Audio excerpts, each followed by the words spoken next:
Alien Skin ali mu ddwaliro apooca na biwundu. Ndabye akatambi ka Alien Skin nga bali mu kumutunga mu kyenyi ejjinja we lyamukubye era weerito ne limuyuza. Nga bali mu kubeera nga bamutunga basobole okubeera nga bagatta ekisago ekyo n'omusaayi gulekeraawo okubeera nga gujja. On top of that waliwo n'akatambi akalala. Bunene bonna obutambi bwakafuluma lunaku lwaleero naye bino nga byabaddewo olunaku olw'eggulo. Akatambi akalala nga kalaga ttiimu ye yonna baakyamyeko awo ku Bower Hall ne batandika okubeera nga beenaazaako omusaayi. Obutambi bunene buli mu black and white olw'ensonga y'omusaayi. Omusaayi gulabikira ddala bubi nnyo nnyini ddala. Ensonga lwaki tubuteeka mu black and white. So akatambi akalala nga bali ku Bower Hall bali mu kubeera nga beenaazaako. Alien Skin ye ng'omuntu amayinja gaamukutte. Ababodegaadi be nabo abantu abali ku gaali ye nabo amayinja gaabakutte.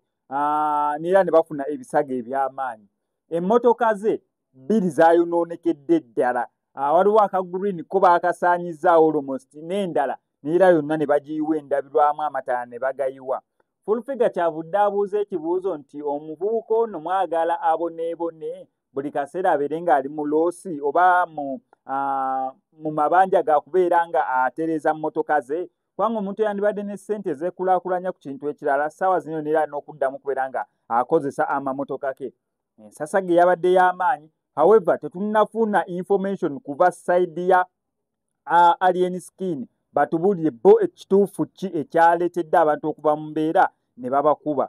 Okusinza ku information gye tufuna mu bantu abalala kiraga nti okujjonkera oba okulumba Bobi Wine we yabadde ng'amaliriza okubeera ng'apafominga kyekimu ku kyatabudde abantu ne bava mu mbeera era we batu ne babatwala nga biwala ttaka. Kubanga okusinza ku performance Alien Skin gye yakoze yabadde nnungi n'era ng'abantu bamwaniriza mu vibe ey'amaanyi n'apafominga bulungi nga vibe eri waggulu. Singa byabadde byakubeera nti bamujjonkera nga ye omuntu mbu tebamwagala bandibadde batandika okumukasukira obucupa ng'akyali ku stage. Naye vibe yabaddewo n'era n'apafomingira ddala bulungi nnyo. However, after performance awo waavudde obuzibu. Obutambi bwe buno. Naye nga sinabeera nga mbukuteerako neeyongera okujjukiza nti olunaku olwaleero birthday yange naye nga neebaza abantu bambe basobodde okunteerako ku mobile money kyonna kye basobodde abangulidde soda abangulidde cake. Mwebale nnyo nnyini ddala. Naawe obeera owulira nti yes birthday boy wammwe SMX omwagaza amazaalibwa amalungi nnomba yange yeeyo. Osobola okunteerako kyonteereddeko kyonna. Oba omuntu yenna alina iPhone gy'atayagala yes osobola okumpita gy'asobola okubeera nga njikima mu bitiibwa eby'ekitalo. Twagala kubeera nga tu upgradinga vlogs zaffe ze tukola ino ku YouTube ne quality yeeyongereko. Nkubirako obukubizi ko enamba y'essimu ebisigadde tujja beera nga tubikwasaganya.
Nasirikanaga mukole gaali kati Alien Skin bamukubidde eriganga.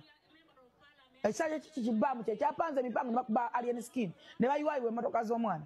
Yabakola ki gwe bakubanga buli kaseera. Gwe batambuza ngadde mabega gwe bateeka mu damage ezi buli kaseera.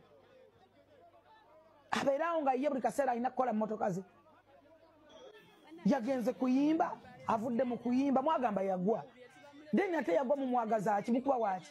Abayimbi babaddeyo bangi lwaki mwakube Alien Skin jinja bwe yamaze okuyimba ne kiba kiti n'ayimuka agende emmotoka ze ne bazisalako nga baamu yalagidde owaniwo ate ebintu bino olina okubeera ng'olina substantive mukwana excuse me I know what I'm talking gamba mbu gattako mbu kale mbu ati yavuddeyo yekenyini yeewana n'agamba aye otulabye oddanga eyideida ondabye ye kenyini yakoze tweet nakola post alaga nti no yakomandiza ekyokubiri ngenda kwetondera etigyo gambo kyagenda kwetondera abantu b'eyiganga tubalinaako buzibu abantu b'eyiganga ogwammwe mwagukoze era tweyanzizza nnyo abantu b'eyiganga mwebale kulaga Alien Skin love kuba footage tumulina abantu ab'eyiganga love gye balaza Alien Skin byebimu byebyo ku bifaananyi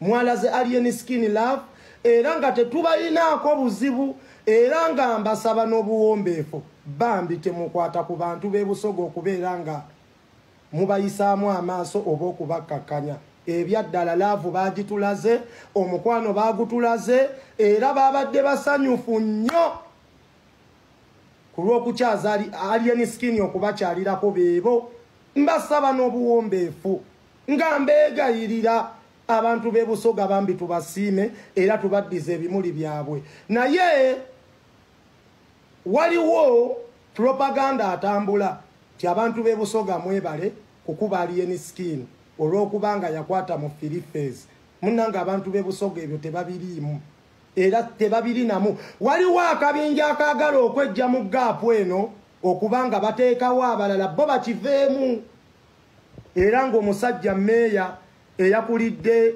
okukubibwa kwa Alien Skin yoyo nga yagenze ku Facebook ye n'awandiika mwebale nnyo mwebalire ddala omulimu tugumaliriza n'atuusa obubaka eri mukama we ye principal era yoyo yeyo gavumenti empya munnange gye tugenda okuleeta etuweereze era yeyo gavumenti empya eri mu kulwanisa dikiteeta ave mu ntebe munnange n'abawagizi baayo basanyufu nnyo ku kikolwa ekyakolebwa ku Alien Skin ebyaddala Alien Skin ali mu mbeera mbi era tumusabire bambi tumusabire embeera mbi gy'alimu kuba bamutunze wuuzi bamutunze tunze kibi nnyo omwana ng'oyo Alien Skin okumutunga wuuzi ku myaka gye kibi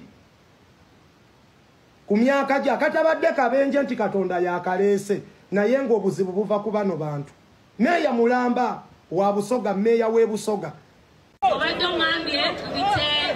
area member of parliament ayogere Madam Alisa never predict obadde bagambye bajjo obadde ngambye bite area member of parliament ayogere Madam Alisa never predict obadde bagambye bajjo